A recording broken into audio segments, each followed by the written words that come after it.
Uma das maneiras que o governo está estudando para tentar contornar essa situação é um acordo com o Congresso Nacional para buscar receitas extraordinárias ainda este ano. O Legislativo decidiu acelerar o aval para um leilão de petróleo em áreas adjacentes aos campos que já produzem no pré-sal. Quem tem os detalhes desta iniciativa é Daniel Rittner, diretor de jornalismo da CNN em Brasília. Boa noite, Rittner. Será que deste assunto sai dinheiro para o caixa do governo? Boa noite. Boa noite, Naka. Boa noite a todos. Nesse caso, sim. Nesse caso, tem um acordo político ali entre governo e Congresso para acelerar o leilão. Na verdade, o projeto que viabiliza o leilão e aí sim realizar o leilão e embolsar por baixo ali, diz o Ministério da Fazenda e Equipe Econômica, 15 bilhões de reais. O Ministério de Minas e Energia acha que dá mais, acha que vai ali acima de 20. Vamos ver, tem muita incerteza no petróleo, mas acho que tem duas dimensões ali que vale a pena a gente explicar, uma dimensão política e outra a questão contábil das contas públicas. Vamos lá, a questão política. O Ministério de Minas e Energia, na figura do ministro Alexandre Silveira, logo depois daquela confusão ali sobre alta do IOF, medidas alternativas, ele correu ali para o presidente Lula numa reunião da qual Fernando Haddad nem participou. Estava ali Alexandre Silveira, Rui Costa, Gleisi Hoffmann, o presidente Lula, e no final dessa reunião, que tinha um outro assunto, ele apresentou ali um cardápio no final dessa reunião, abriu ali uma folha e disse, olha só, esse pacotão do petróleo que eu tenho aqui de presente para as contas públicas em 2025. Chamou a atenção do governo, do presidente. A principal medida do pacotão do petróleo, que previa 35 bilhões de reais por baixo entre 2025 e 2026, é esse leilão. Não é um leilão convencional de novas áreas. O que é esse leilão? Tem áreas que já produzem nos campos do pré-sal, aí estamos falando de Búzios, Atapu, um ou outro, e já produzem, já foram licitados, já estão em produção pelo regime de partilha, só que eles também estão com petróleo sendo extraído de áreas adjacentes. A União, no regime de partilha, tem uma participação sobre essa produção dos campos do pré-sal por meio da PPSA, a estatal que acaba embolsando e depois vendendo esses barris de petróleo. O que esse projeto de lei, então, que foi enviado à Câmara no finalzinho de maio, o que ele faz? Ele viabiliza que esses barris de petróleo das áreas adjacentes sejam contabilizados pela estatal PPSA, leia-se governo, e que possam, então, ser vendidos num leilão. Portanto, não é um leilão de novas áreas, é um leilão de barris de petróleo de áreas adjacentes daquelas áreas que já produzem. Muito bem, chegou lá o projeto de lei, ficou paradinho, sem movimentação, sem relator, sem designação de por onde ele ia, comissão, etc. E estava lá tramitando uma medida provisória, a 1291, que dizia respeito ao Fundo Social do Pré-Sal. Parte do dinheiro arrecadado com os royalties vai para uma série de iniciativas, ações sociais do governo, e o governo estava, por meio da SMP, ampliando o escopo do Fundo Social, dando dinheiro ali, permitindo que parte do dinheiro seja usado daqui para frente em programas de habitação popular, notadamente Minha Casa Minha Vida.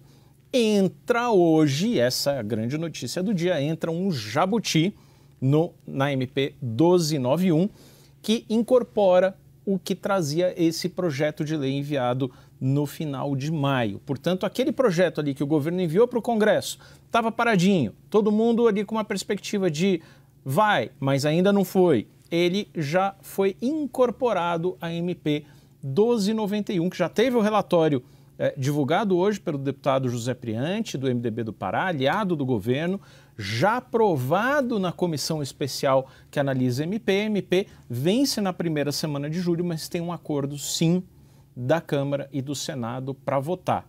E aí, Naka, eu queria te explicar qual que é a manobra contábil por trás disso. Como? Para tentar... Porque o que eu ia te perguntar se todo esse cardápio de opções que gera receita, de alguma maneira, poderia, por exemplo, substituir as receitas previstas no IOF. Porque, com o risco daquilo não passar do jeito que o governo queria, precisam caçar dinheiro. E aí me parece ser uma boa fonte. Mas que manobra é essa, Hitchner? Mas você já começou a desenhar essa manobra na cabeça. Mas eu não tenho nada a ver com isso. Eu não tenho nada a ver com isso. Olha, quando o governo, no relatório bimestral de receitas e despesas, ali em maio, ele anuncia que congelou 31 bilhões em gastos, e aí cria a alta do IOF, depois substituída por uma medida provisória também polêmica, taxando LCA, LCI, debêntures de infraestrutura, etc. Já surgiu ali uma conversa sobre o leilão de petróleo, mas você não pode, por enquanto, incorporar essas receitas do leilão de petróleo nos relatórios de avaliação bimestral de receitas e despesas. Por quê? Porque não tem amparo legal. Nenhuma lei foi aprovada, nenhuma medida provisória foi aprovada, os estudos ainda não foram enviados para o TCU, que precisa dar o ok para o leilão efetivamente se realizar. Então, diante da precocidade da organização desse leilão, o governo, por lei, não pode contabilizar nas suas receitas, ainda que receitas extraordinárias, não tem nada de estrutural nisso. A gente continua tendo déficit grave, não teve corte de gasto, não teve aumento de imposto, isso é receita extraordinária. Mas o governo não podia contabilizar essa receita de 15 bilhões de reais no mínimo para fechar as contas de 2025, porque está tudo muito precoce. Enquanto isso, e aí eu grifo aqui em letras garrafais, enquanto isso, se coloca ali uma previsão na medida provisória de taxação de LCA, taxação de LCI, taxação de debêntures, aumento do IOF, coisas que, meu feeling político aqui, não vão acontecer. Nada indica que a medida provisória do governo, 1303, vá passar, pelo menos não da forma como está. Mas aí, poxa, por que o governo, então, não tira e contabiliza logo a receita do leilão do petróleo? Porque não pode.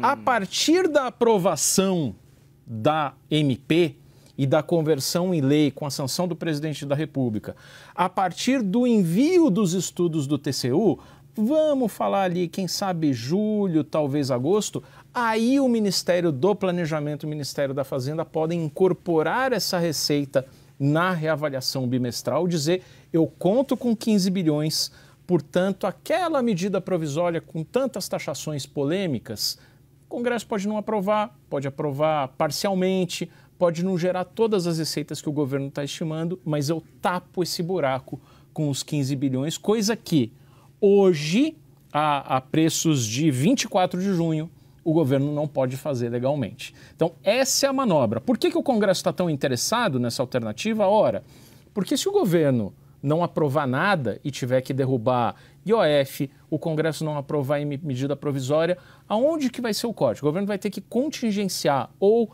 bloquear mais recursos do orçamento e já deixou muito claro para os parlamentares que emendas também fazem parte desse congelamento. Então, os parlamentares não estão afim de pagar uma conta dessa. E por isso que estão doidos para fechar acordo. É leilão de petróleo? Vamos no leilão de petróleo. Tem outras medidas ali do pacotão do petróleo de Alexandre Silveira, que aí o setor privado chiou, as petroleiras chiaram, dizem que é mexida em contratos lá de trás, mexer em participação especial, mexer em cálculo, preço de referência do petróleo, por meio do qual são calculados os royalties. Mas o leilão de barris de petróleo das áreas adjacentes, isso não tem ninguém contra, isso é uma medida fácil, né? O governo não é contra, o Congresso não é contra, as petroleiras não são contra, então dá para fazer rapidamente. E aí, na parte contábil, você já coloca ali na reavaliação bimestral de julho, no máximo em setembro, você já coloca isso. Só termino aqui, Naka, dizendo o seguinte, todo esse petróleo do pré-sal era o que a ex-presidente Dilma Rousseff, eu cito Dilma aqui, porque a legislação, o marco regulatório do pré-sal foi criado e aprovado na gestão de Dilma Rousseff. Ela dizia na época, estamos falando ali de 2011, 2012, que todo aquele marco regulatório era para criar um passaporte para as gerações futuras. Ou seja, você tem tanto petróleo jorrando agora, sendo produzido, os campos do pré-sal estão chegando ao ápice no final dessa década, as gerações futuras não vão poder aproveitar isso. Então você guarda uma parte dos recursos em fundos. E o que está acontecendo 15 anos depois? A gente não está guardando nada, a gente está usando ali esse leilão que foi engendrado ali pelo Palácio do Planalto, Ministério de Minas e Energia, equipe econômica, agora em maio, a gente está usando um leilão desse em cima da hora para tapar um buraco, para fechar as contas de 2025, para explicar como vai ser o relatório de reavaliação de despesas e receitas bimestral de julho ou de setembro. É para isso que virou o pré-sal. Meu Deus, Daniel Richtler. E aí, como diz a internet, né? As próximas gerações que lutem. E é esse o recado que Brasília dá, né? Que as próximas gerações que lutem para ter... É isso, você vê que grande pena, né? Que grande pena, porque a gente tem países do Oriente Médio fazendo um esforço gigantesco para diversificar sua economia e para isso estão usando a renda atual do petróleo. É o caso dos Emirados Árabes, da Arábia Saudita, do Catar. Você tem uma geração anterior de grandes produtores de petróleo, como a Noruega, que fizeram fundos com receitas do petróleo, fundos soberanos que guardaram, fizeram uma poupança para as gerações futuras. E aí a gente tem o caso do Brasil, que está tapando o buraco das contas de 2025.